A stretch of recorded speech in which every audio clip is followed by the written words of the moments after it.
Welcome to the Witness Box, everybody. I'm your host, Joshua Diaz, alongside my co-host, Dr. Gary Brucato and Chris McDonough of the Interview Room. Dr. Gary is the author of The New Evil. And matter of fact, that's a perfect segue of what we're going to be talking about today is the emergence of the new evil. And I'm really excited to be able to talk about this with you, Dr. Gary, because, well, you happen to know a little bit about what we're going to be talking about tonight. But before that, and we'll get into all of that here shortly, I want to thank everybody for tuning into the Witness Box and getting us going, and we get the messages, and I believe that we do have it is a subscription based. If you are wanting to support the Witness Box, you can subscribe to it as well, and I would like to thank the people that have done that. I don't know what you guys are laughing at, but who's going in timeout first? Oh, we're just saying that don't forget to introduce Chris too. Gary. You hear the tick, tick, tick, tick, tick. And I was like, and he's the guy just before we started said, I'm not typing anything. I didn't even realize it was unconscious. I just was saying that don't forget to introduce Chris because well, you know, that way, yeah. It's not my first rodeo, Dr. Gary. That's true. Isn't that right, Chris? That's correct.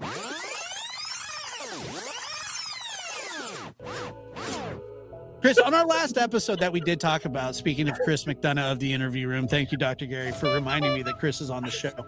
I appreciate you for doing that. Chris, our last episode that we talked about, the Barry Morphew, Suzanne Morphew case that is unfolding in front of our eyes almost for a second time. We had an interesting question and a thought-out question that somebody wrote into us, and I wanted to just ask you about it really quick. And it was from... actually came from O'Neill, Nebraska. And it says, curious, could the animal cover the animal and human remains found in the shallow grave, the scent of the cadaver? Could Suzanne have been buried on her home property and covered with animal carcass to hide her scent from the cadaver dogs, then eventually moved to her final destination with all the bits and pieces? So to answer that, of course, anything is possible. However, it's improbable. The reason being the carcass in of itself, the dog would have gone right to the dead carcass, number one. And then the authorities at that point would have removed the animal, the dead animal. And if there was any additional odor or scent over a grave, then the dog would have alerted to that. So I think they would have found her if, in fact, she was buried on her property at that point. Very good. And go ahead, and there is an option to it says text the show, which is our mail that we receive. And if you have questions about the show or comments, we will gladly read them, possibly address them, depending on, you know, it really just depends, I guess. But please feel free to leave a question or a comment, and we always appreciate that as well. And don't forget to rate us on Spotify and Apple as well. Dr. Gary, tonight we're going to be talking about something that you know a little bit about, but the emergence of the new evil. Before I completely forgot about Chris, I apologize about that, Chris. You're just you're an entity. You know? He's a given. My mother, as Rodney Dangerfield used to say, my parents used to tie a bone around my neck so the dog would play with me. My favorite Rodney Dangerfield line was, I was the inspiration for twin beds. Yeah, exactly. I get no respect. No respect. I love you. I love you both. We love you too, Chris. Dr. Gary, the book that you've written, the New Evil, co-written by the Dr. Stone, who is no longer with us. And tell me a little bit about where you guys I know that it was a follow-up, and we're going to discuss the concept of the New Evil tonight, but go ahead and just give me a little background here on what you guys mean by the New Evil. Well, Michael Stone had, made himself pretty well known throughout his psychiatric career, originally helping to define what was meant by the construct of borderline personality disorder. and then became widely interested in other personality disorders and how they relate to crime, because he was noticing that there were a lot of people in the time frame in which he was working, 1960s, 70s, 80s, 90s, and 2000s, where they seemed to be committing crimes over and over and over again because they were playing out aspects of their personality or fantasy, as opposed to committing crimes for more practical reasons, like getting rid of witnesses, or or emotional reasons like jealousy, which were more the typical story in earlier times. So to have a person completely given over to an identity of crime for the sake of crime was to him a pretty modern idea, and he got interested in how that's related to personality. And so he starts studying evil, the construct of evil, and as a whole, we could have a whole show on the definition that he uses for evil. What winds up happening is that he comes up with a scale of 22 categories that, for me, are really more like profiles of motivations. But he tries to capture, for the purpose of going into a courtroom and helping people understand the risk of an offender offending again, that really seems to go from like the committing a crime out of impulse or emotion or self-defense, all the way up to committing crimes repetitively because they're based on fantasy or personality. So that's the first thing you got to understand, is that he created this scale. So what happens is, in 2019, well, actually we started working together, I think, in 2017. He gets the idea that he wants to do a follow-up book, and people got interested in what would basically, if the scale could be expanded to include things other than just murder and sexual assault, which was chiefly what it was in there. And so he winds up picking me. I at the time was in the assistant director of a program at Columbia Irving Medical Center, and we had a colleague in common, and who encouraged him to work with me. And when we first met, I had large collections of artwork and writings that were by pretty infamous people, and we started analyzing them with the original purpose of the book being to kind of update the scale and then look at artwork and writings of these horrible people together. And what wound up happening was, and let me tell you, I wish I had put a tape recorder in that room, because we wound up having some of the most extraordinarily rich conversations I've ever had in my life. That man was brilliant. And what we wound up patching together in our conversations was the notion that if you were to take that scale and apply it to a certain number of cases from before the 1960s, and then apply it to a bunch of cases after the 1960s, you would see that after the 1960s, the scores were a lot higher. In other words, there were more and more people in that period that were committing crime just for the fun of it, or out of fantasy or vile, So we came up with this idea, new evil, and it really means two things. And the book is divided in two halves because it kind of talks about the two different meanings, right? So one meaning of new evil is crimes that could not have existed prior to the 1960s because the technology didn't exist, right? You couldn't commit internet-based crimes or cyberbullying or crimes that involve military-style weapons available in the general public, which didn't happen until the 70s, right? And then the other meaning of new evil is crimes that were only possible after certain cultural changes that came in the 1960s, which we're going to talk a lot about, that really affected the average person's willingness to do horrible things.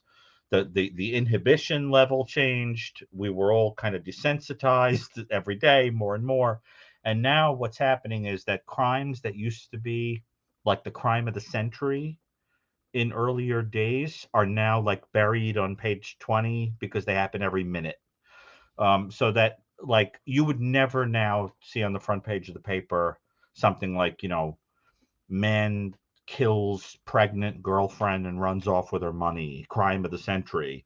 That would be like crime of the last century, heard it, yawn. So what's happened is that with the cultural changes we're going to discuss, people are willing to do things now that they didn't have the audacity or the selfishness to do in prior times. So that when you put those two things together, you wind up with this era where and it touches on a lot of things that have been very dear to us so far in the podcast, things like what is truth, constructions of reality, why is the average person so self-absorbed, what is happening to our brains with the in constant use of social media, the bombardment of information that may or not be true, the sexualization of culture, etc., the narcissism. And I think we're going to have a very hard conversation, but I think that having it is worth it in order to understand why there are crimes that happen now that simply couldn't and wouldn't have happened before the 1960s, particularly in the Western world, United States mostly. So that's, I think, a pretty good start off. Yeah, and serial killing is going to be a hot topic because one of the things we're going to see is that sexually motivated serial killing, which is the most common type, is not as old as a phenomenon as people think. It occurred sporadically throughout history, but it was only in the 1960s onward that there was such an explosion of it that the FBI needed to create the behavioral science unit and ask people like Ann Burgess and John Douglas and Hazelwood and and Ressler to try to figure out what the heck was going on. Well, I mean, and that's a great question though, because you're saying the 60s, right? And That's right. Which is, I wouldn't call the 60s modern time. I mean, compared to, I mean, I wasn't born in the 60s, but what, I mean, as we get there, I'm sure that we'll cover that as well. But what in the 60s could have changed? I mean, I know that the internet, but I know that the internet, obviously the internet is a whole different, emergence. Okay. I get that. But in the 60s, I mean, what inventions could have happened by then that would make the printing press had been around for a long time? Other kind of new evil. You're talking about the technological new evil, and I'm talking about the cultural changes that new evil. Let's go. Both. You need both of them. And the simple answer of the most important change in the 60s that had a huge impact on crime was that, and I have to be very careful how I say this because there's always going to be one person who mishears it. Okay. What I am saying is not that this is a bad thing, but simply that it was hard for certain brittle men to handle, is the sexual revolution. Well, you have to understand that prior to the 1960s, there was a hierarchical system where men felt essentially in control of everything. And after the 1960s, the liberation of women gave women the right to walk away from men, divorce them, not have their children, etc. And so you have to understand that to certain men, this led to an entitlement where they now said, I'm going to go out and take whatever these women won't give me. So you start seeing an explosion of sexual violence, which was so severe that the FBI said something is changing in this country. And they create the behavioral science unit, and they reach out to Ann Burgess and Linda Holstrom that are at in Boston, and they say, we need to understand the psychology of rape and sexual assault because there's an explosion of it, and it was clearly in the wake of what was going on in the freedoms of women. And so that is not intended to be a victim blaming. Let me be crystal clear. I'm simply saying that a lot of men couldn't handle it. And you wind up all the way now in the Me Too movement, you still see it. The fantasy that we're going to get in a time machine and go back to a time when women are subjugated. And we won't get into politics or whatever, but it is a hot thing right now. And I just think we have to talk about that subject. And I think there are others. There are other changes that happen, but that's just one big red hot one that happened. Chris, I'm sure you remember very intimately how different life was. Well, during the 60s, life was different. And you're 100% right. When, those movements started, that's when, Hugh Hefner came onto the scene. There was a whole other shift. And that, I think there was a proliferation into our social pot of thought that, also ingested pornography. that there was this infusion of sexual freedom, late 60s, early 70s, and all through the 70s. I mean, golden age of porn, right? Yeah, I lived in both decades, and then early 80s, things started to still migrate in that direction, but they kind of slowed down a little bit more. And that would then in of itself, I mean, I go back to just a quick paradigm shift just for a second. Yeah. Back to 1939. Oh. Where a society, we'll just use the world as a whole. Mm-hmm. But if we select Europe and we select Germany in terms of what was the social conditioning that was taking place, they had just come off, the world had just come off of World War I. There was a lot of political turmoil. There was a lot of all of this antisocial behaviors taking place, and it just kind of migrated into this sense of we need stability. And right. The tyrant stepped up and offered the people the stability that they believed that they were going to get. And obviously we know the ending of that, but even to the very end, he blamed the people for the problem just before his demise.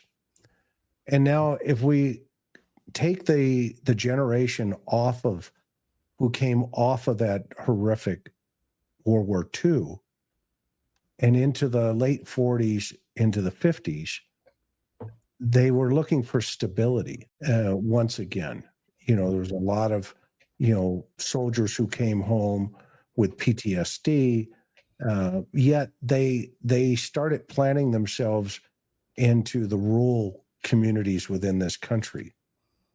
And then we move into the 60s and we again see another paradigm shift, to your point, Gary, where the next generation coming up, which is the children of, the World War II, the greatest generation, they called it, right? They are the ones who started to shift society. And we really saw it at Woodstock, where it was a music movement, but that was based on a war. And we started seeing another shift in our way people were thinking at that time.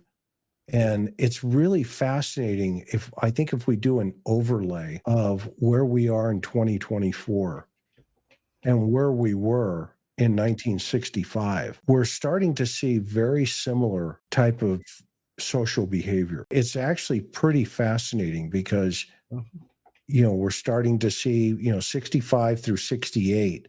You and I both, Gary, lived through those years. We started to see turmoil on the streets.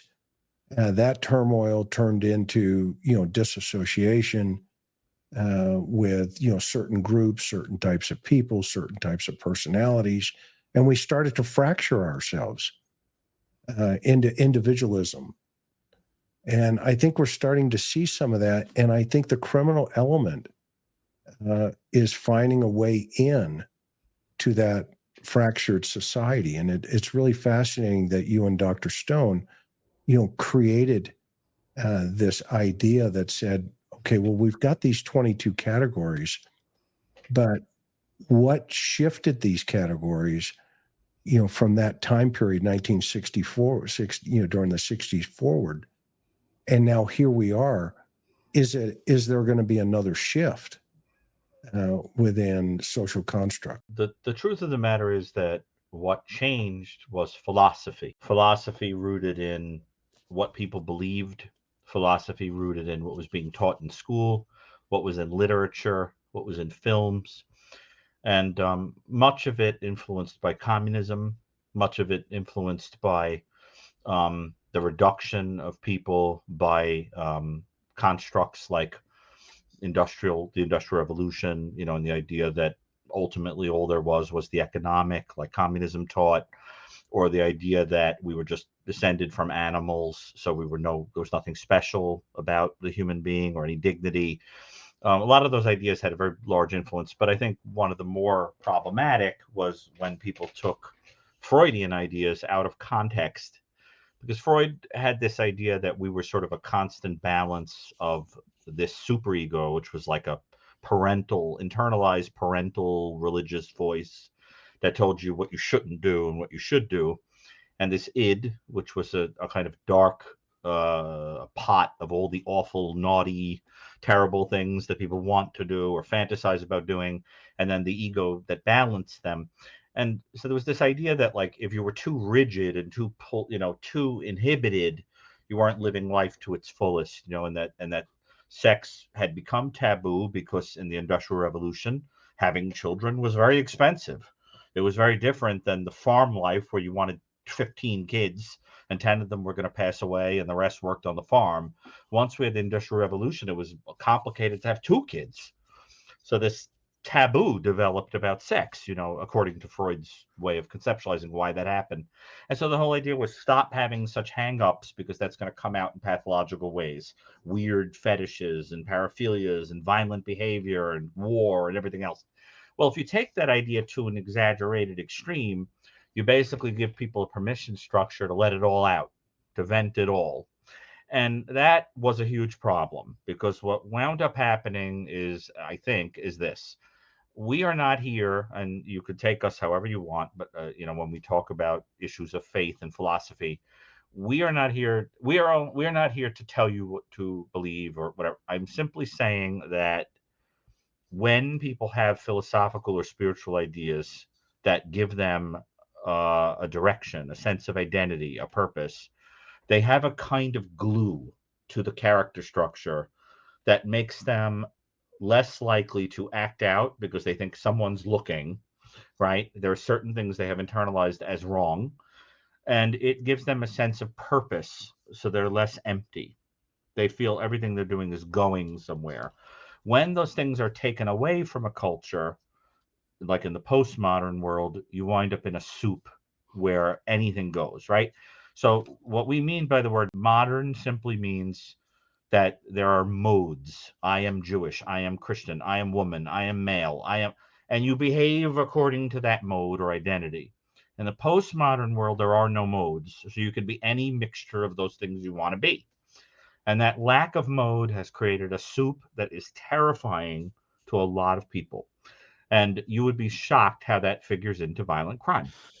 So you see what I'm trying to say? So we have to talk about that to get to the truth of why some really weird things are happening in the culture. So Chris, what you're touching on is the idea that you're seeing the 1960s as a result of a prior generation that had changes in it that then gave birth to a time when it was supposed to be healthy for the population to let all its inhibitions go buck wild, think of yourself for once, that kind of thing, act out. And then, of course, there was the massive proliferation of drug use, which disinhibited people and I think made a lot more people aggressive. Yeah, right. So I think that's a pretty good stage setting for a lot of topics, wherever you want to take this. And what's really interesting, post-war, War II.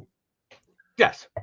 In Japan and Germany, there were many children sired that were abandoned in those countries when the troops left and they came back to the United States.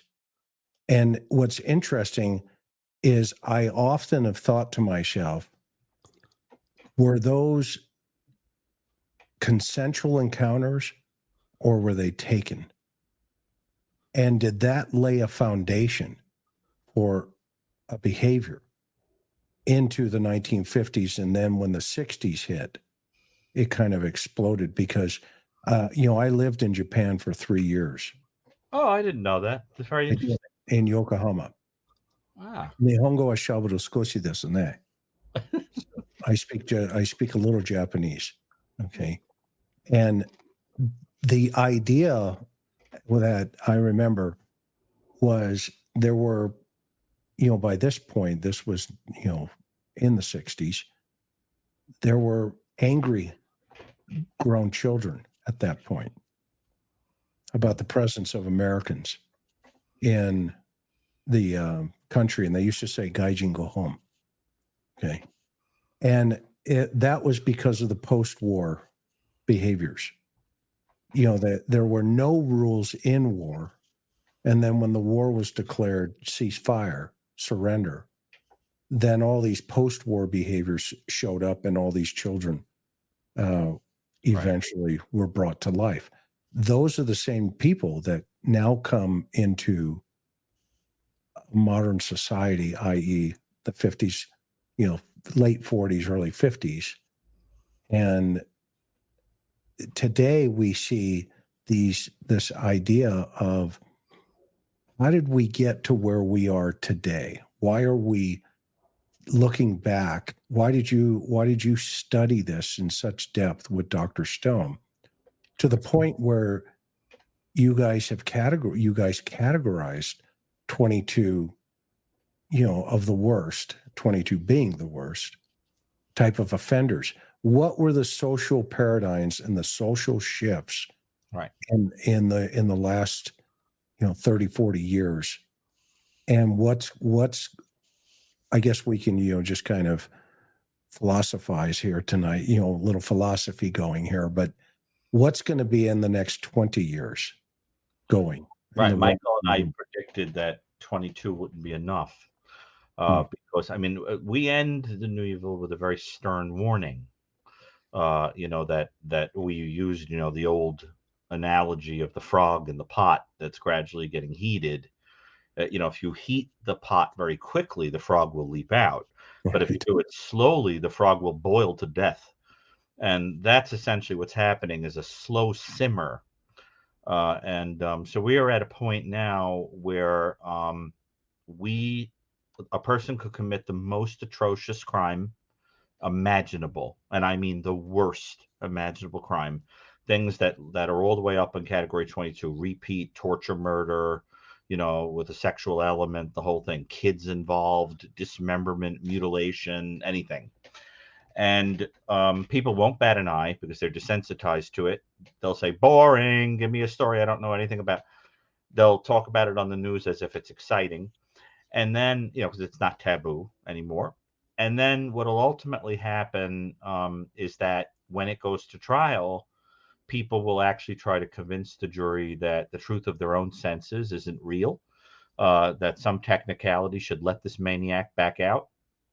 Although I shouldn't say maniac, because I don't believe that most of these people are mentally ill. I mean, personality-based kind of maniac, right? A sadistic, narcissistic, psychopathic person who acts out sexually aggressively.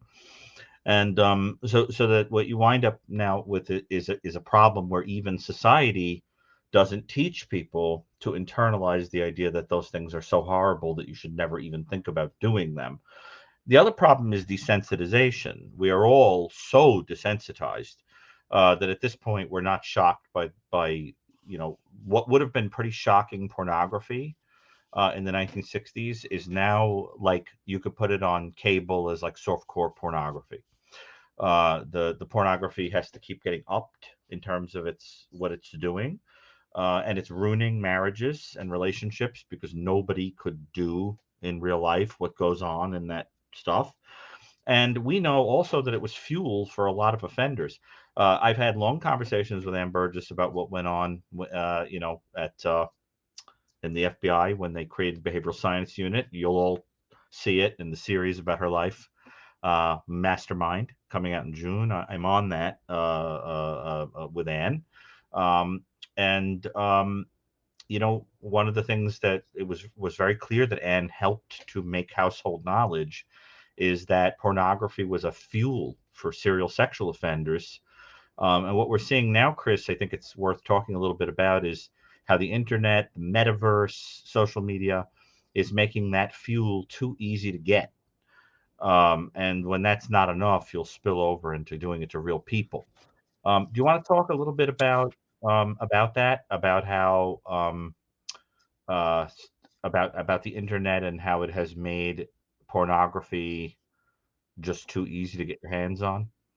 Sure. I mean, I coined the advent of the white collar predator in terms of, the intellectual white collar predator. And that was back in 1993, where I did, I was out doing some things. And this was on the heels of Porter, who, we remember. Serial killer. Yeah, the serial killer. Yeah, in San Diego. But Right. remember, he was caught, 88, 89, but we had 6 kids that were murdered.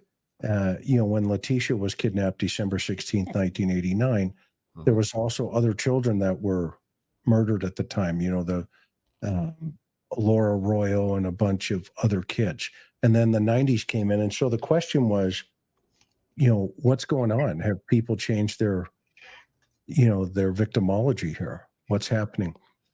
And so I interviewed prostitutes at night, and we saw a very clear pattern that the prostitutes were complaining that the Johns were becoming more and more violent. Sure. But the average John was not coming out on the street, i.e., the cop, the lawyer, the firefighter, the doctor, the judge, whatever. That guy wasn't coming out. What they were seeing is these weirdos. And then, they classified them as much more violent. And so I did a comparative analysis as to what was going on. And in 1993, that was really the first time the internet showed up on the scene and all these chat rooms. And my hypothesis was that the doctor, lawyer, judge, whatever, was in an intellectual battle for their victimology in these chat rooms, these AOL chat rooms, and all this stuff that started to appear. And so then you had this creepy guy. Remember the trench coat guy in the late 70s, early 80s? The archetype of the guy that flashed you, opened up right. Right. What happened to that guy? Where did he go? I think that that crime depended upon people being shocked and horrified. That was the thrill. The problem is that the public has become so desensitized that if you were to flash them, it might be mildly horrifying, but it wouldn't be anything they hadn't seen before. And so you need to do something worse to elicit the shock.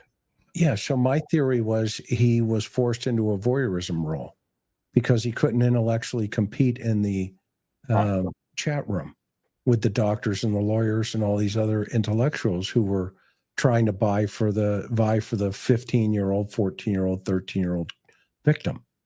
And so this individual now had all of this, voyeurism fuel, because there was sex charged, texting and conversation taking place, because the first picture that was, moved over the internet, at least through an ICAC theory, Internet Crimes Against Children, was 1995.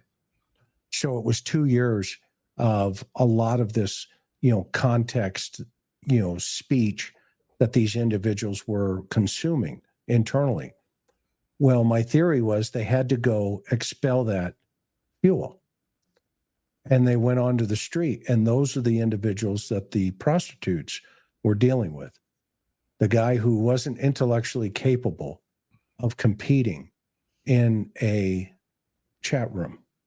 And I coined the advent of the intellectual, predator in terms of white collar predator. And then my other predictive analysis behind that was that we would see an uptick on victimology in relationship to children. And 1998 came around, and Chris Hansen kicked off To Catch a Predator.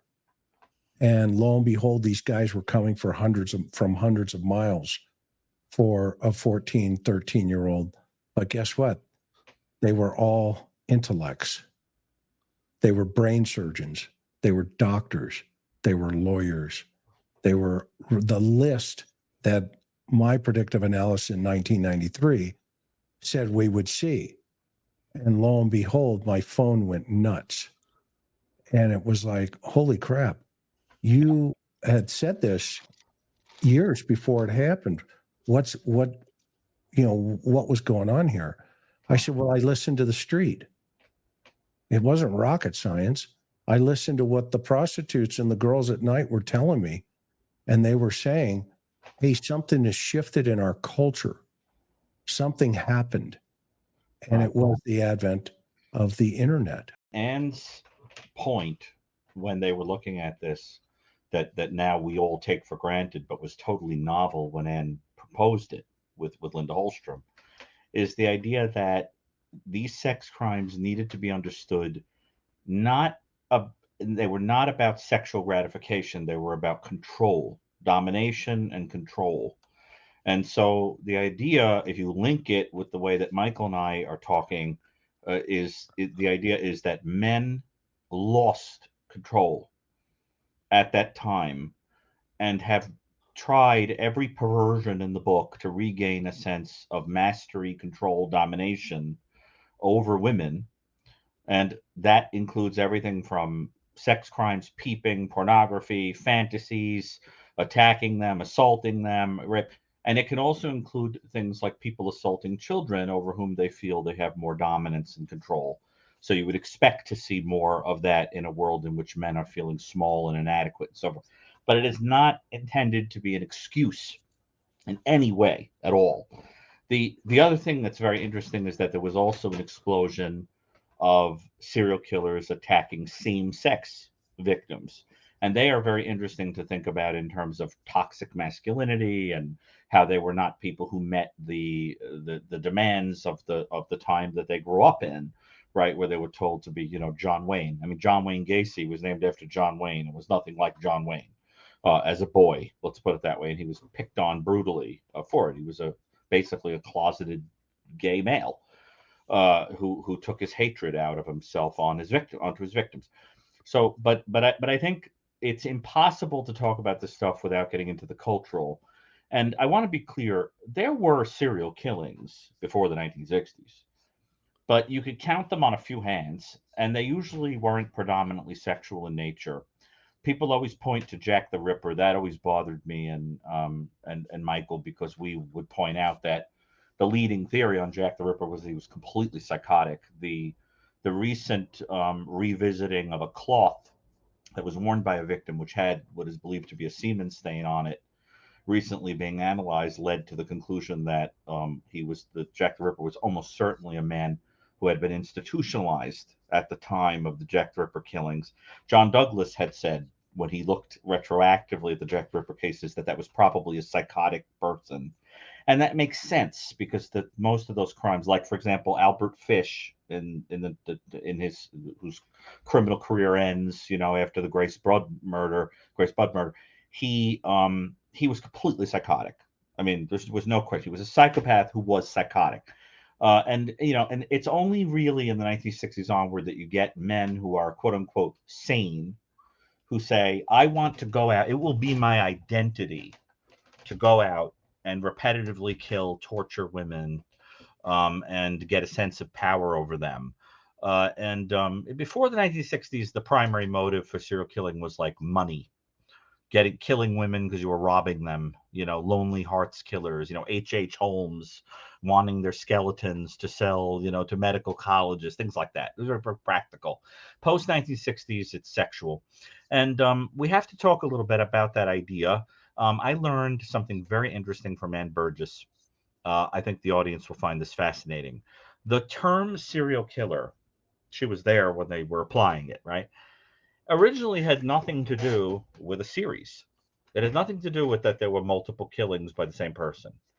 It had to do with the word serial meaning a chapter play or a cliffhanger, one of those little movies that they used to show in the 30s and 40s before the main feature, like Charlie Chan or the Green, like Dick Tracy or whatever, right?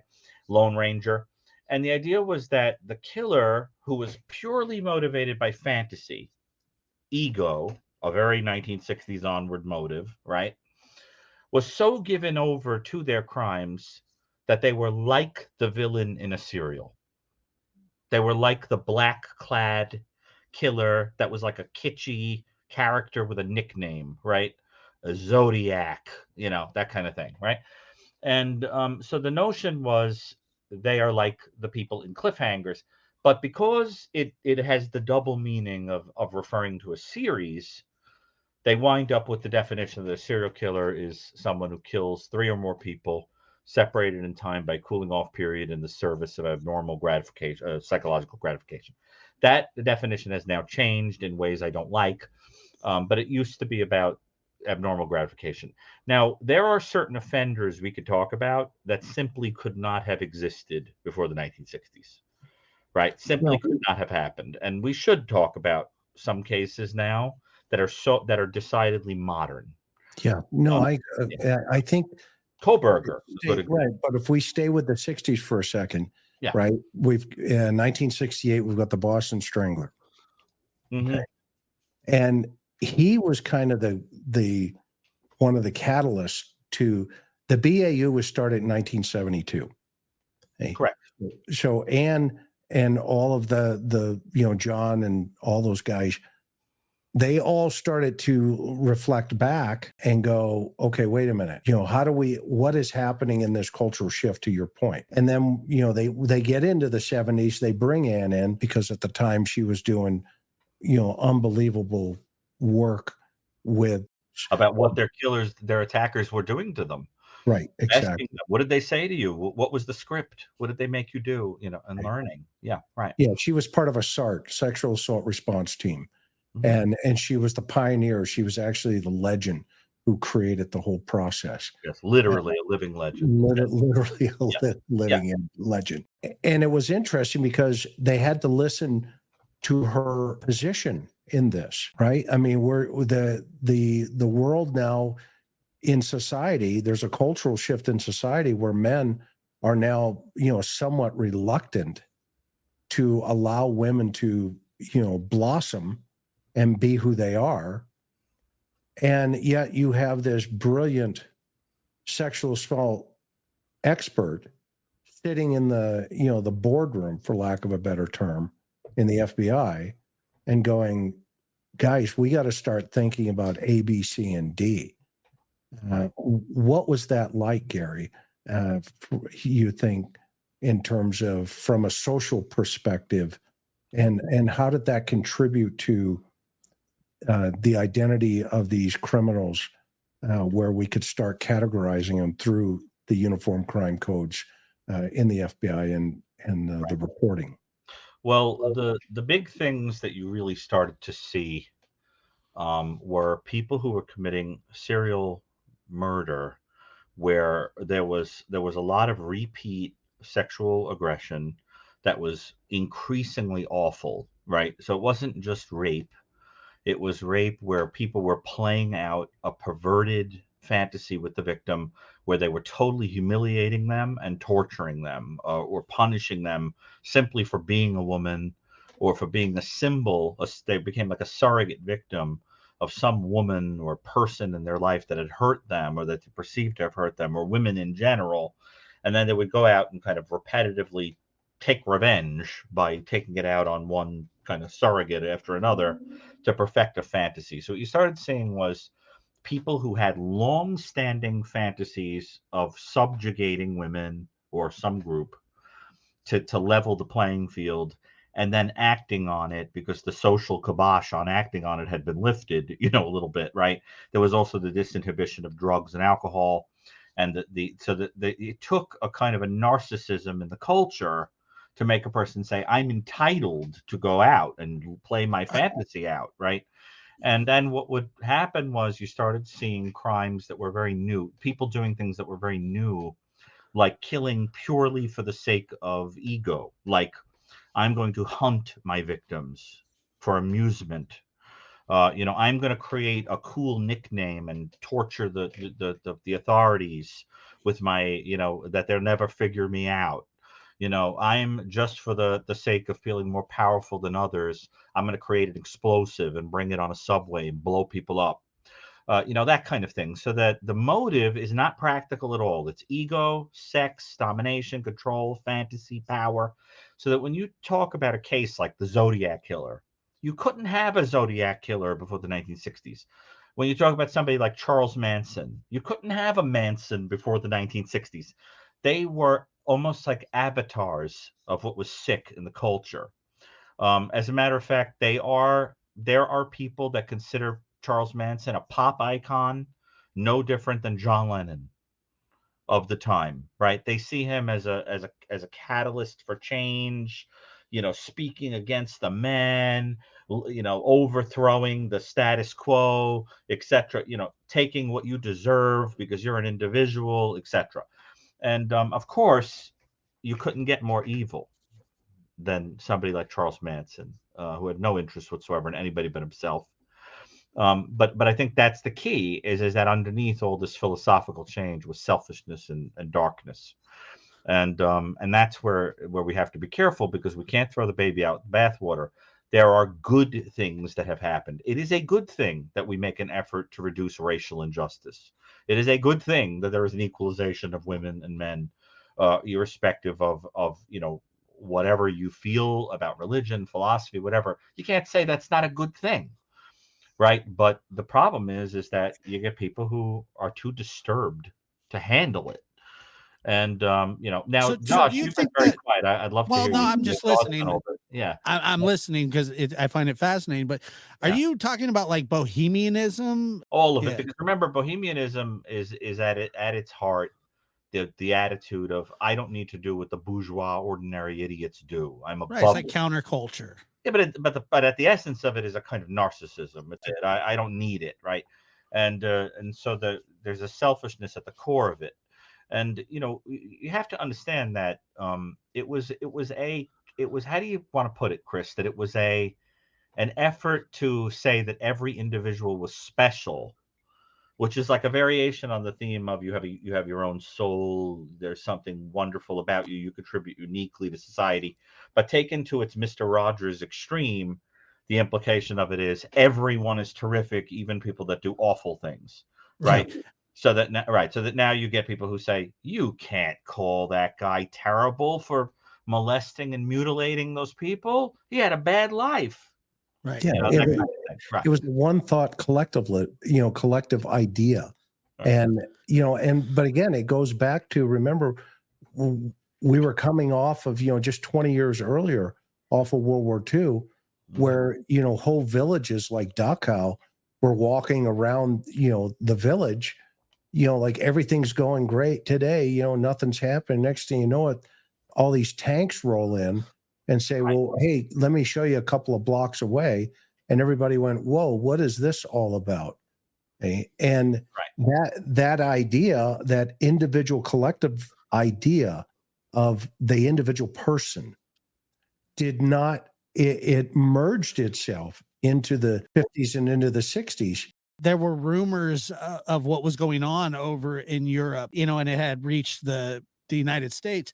And people would just say, well, there's absolutely no way that's going on. Not in this day and age. This day and age, there's no, like you said, let me show you what's going on down the road. People in America, a lot of people in America were like, they didn't really believe it until there was actual tangible proof, because they would say, this is even too far for a society. In the 40s, they're going, in this day and age, and people will say that again now. If something even similar happened in this day and age, that could never happen. It's the same thing that they thought back in the 40s, that this could never happen. The key word there, though, Josh, that you use there is truth. That's the key word. That where criminal behavior are masters at manipulating and or disguising chameleon, personality types that Gary can tell us about, till we're both 115 years old. But that word truth, okay, becomes, it's really liars who dominate a thought process in a social context. Right. Okay. and that becomes their truth. I've always asked myself, do liars believe their own lies? And I've come to the conclusion, absolutely. In fact, they merge their personalities into those lies collectively. And then they convince a social network around them that, yes, those lies are my truth. But at some point, that truth will fall because they get themselves stuck into a corner. And I think where that opens up in a society, this individualism, and it was being driven in the 60s and the 70s, Summer of Love. Exactly. Summer of Love. It's about you. It's about, everything going on around us, blah, blah, blah, blah, blah. We're in the decade of love, folks. Well, and in the 70s, we were in the decade of love. Love is a complicated word. You have to be very careful with that word. Love and like are very different. Go ahead. I mean, love is about doing what is good, not what feels good for someone, right? And that's very complicated. But I think we also have to remember that what I think World War II does set the stage for what ultimately becomes the era of New Evil. I think World War I and World War II. And it has a lot to do with the idea that if you're looking at something like the Second World War, the bombing of Hiroshima and Nagasaki, I mean, 129,000 to like 226,000 people were blotted off the face of the earth in a couple of minutes. And that has got to do something to the psyche with regard to the idea of how brief and transient life is, and give the impression that life has no worth. And so that you see this huge overcompensation. It's almost like if I don't swim to the surface and make myself special and do it quickly, my line is going to die out. I'm just going to be another nothing, so that you wind up with this whole idea of like, I don't want to spend my time doing what everybody else do. I have to be special. Got to be me. Got to be free. But then you wind up losing the point that, like, at the end of the day, like, you have to function within a society. And, I think what you're seeing a lot of now is really a kind of a breakdown of the braking system of the human brain and emotions, and because we've gotten too much freedom. So, and we've lost the point that freedom is about doing what you ought to do, not anything you want to do, right? It's to give you the freedom to do the right thing, not to go out and kill and maim and rape and mutilate and everything else. But unfortunately, it's taken that. Now, I'll give you a good example of one of these people that has really toyed with the construct of truth. Dr. Kevorkian. Now, Dr. Kevorkian fascinates me. You remember Jack Kevorkian? Yeah, about 110 victims. And he is considered a hero by proponents of euthanasia. And, the idea being that he would say, dying is not a crime, right? And he would tell people that, why don't you take control over when you die? Die with dignity. Why should you suffer? Well, from a spiritual perspective, we could be here all day discussing that, right? I mean, I suppose Kevorkian would have walked up to the crucifixion and said, why don't you take a dose of this and get out of your pain, and just end it. Let it go. Right, or let it go, But I have a serious problem with Kevorkian, because Kevorkian, I think, was one of the first in a line of people who distorted that construct. That, in other words, we have control over life, over our own life. I always thought of life a lot more like a library book that you have to return. You don't have any business destroying the book because it isn't yours. But the contemporary idea is that the life is yours. You own it. That's a great analogy. I think it's more like a library book. It's got to be brought home eventually. Right. But look how that construct has emerged over time into social construct as acceptance. That there are people now taking their lives who feel depressed. They don't want to deal with it anymore, and they're dying legally, quote unquote, right, because it's accepted. Okay? And so that gets back to our premise of this conversation tonight, of in relationship to what shifted within inside of our individual or our collective society that has got us to this point in 2024, Right. where I look at the law as a simple principle, and that principle is this: there are yellow lines in the middle of the road, okay? And they're broken yellow lines sometimes, and sometimes they're solid. But each of those yellow lines represented a fight in a legislative session about what they mean. Okay, if I cross over this side, okay, that means you violated this statute. Okay. And there was a lot of debate, give and take in a social context to create those yellow lines.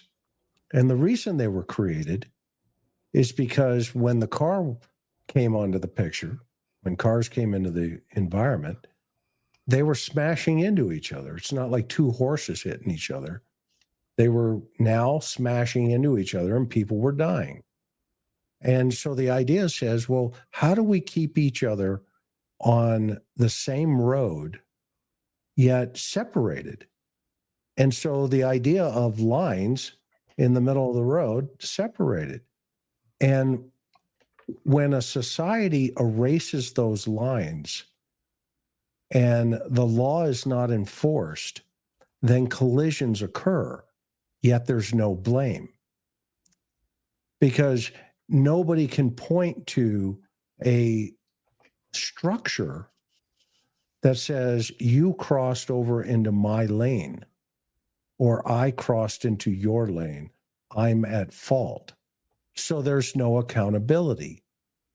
And if we look at what's going on just in our lives, even today, right, just as simple as it is, and we see the vicissitudes of life, playing out into the streets and all this other craziness going on out there, we have to ask ourselves, are we erasing the line? I think we've erased the line in a lot of contexts, Right. in the Western world anyway. I don't know if it's as strong, in the Middle East, with our Islamic brothers and sisters out there, or our Jewish brothers and sisters. I think there's still a lot of lines that society is not crossing because they recognize they don't want chaos. If you were to go to Saudi Arabia, my niece was born in Jeddah. My brother lived in Saudi Arabia for 5 years, and my niece was born over there. And there are a lot of lines in there.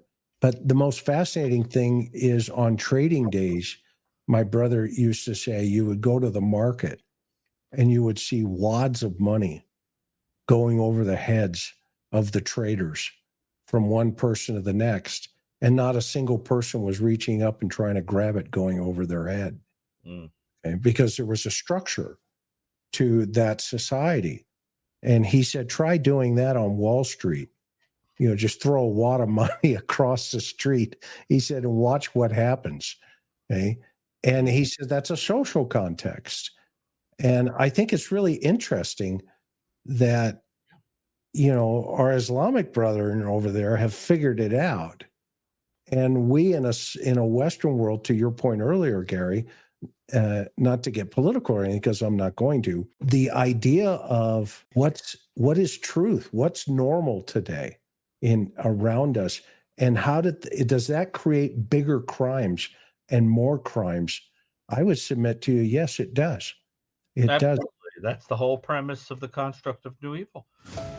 Thanks for listening to The Witness Box. We appreciate it very much. Episode 4, The New Evil Part 1. Be on the lookout for Part 2 dropping very, very soon. We appreciate you guys listening and supporting us. Thank you. And if you have not, head over to YouTube and subscribe to The Interview Room with Chris McDonough. You can also find Dr. Gary making many guest appearances on The Interview Room and The Lab as well. And right here is where you can hear all three. And you can pick up the book, The New Evil, written by our very own Dr. Gary and co-written by Dr. Stone. You can order it on Amazon or any major bookstore near you.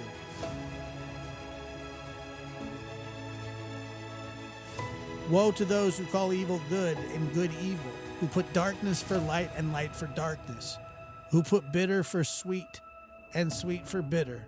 Isaiah chapter 5, verse 20.